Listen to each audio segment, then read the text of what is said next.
je m'appelle Didier Gacouin, je suis médecin coordinateur pour le groupe EMRA. En cas d'hospitalisation, il faut distinguer deux cas. Ou bien l'hospitalisation est programmée. Dans ces cas, c'est relativement simple puisque l'hospitalisation étant programmée en dehors de toute urgence, les infirmiers ont préparé le dossier, se sont occupés du bon de transport, donc l'ambulance ou le VSL vient chercher le ou la résidente. La famille, en principe, est au courant ou le représentant légal. Ça, c'est le premier cas, c'est vraiment un cas banal et simple. Deuxième cas, une hospitalisation en cas d'urgence. Une chute, là, on passe par le biais du 15.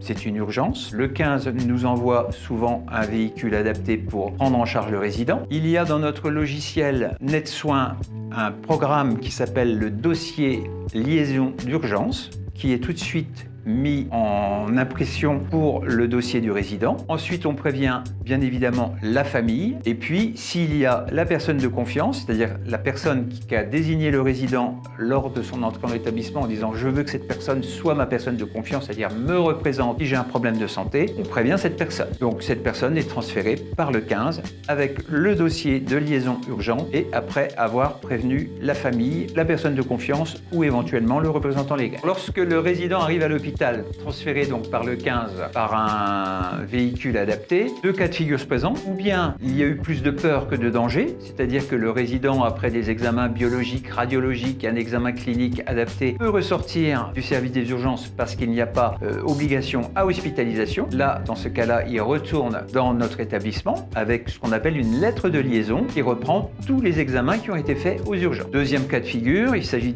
d'une lésion plus importante, exemple une fracture du col du fémur. Dans ces cas-là, l'hôpital nous appelle pour nous prévenir que le résident ou la résidente est hospitalisé et une fois que les soins adaptés sont effectués, le résident reviendra à la résidence avec là encore un dossier complet de liaison où on aura dans ce dossier toutes les explications sur tout ce qui a été fait.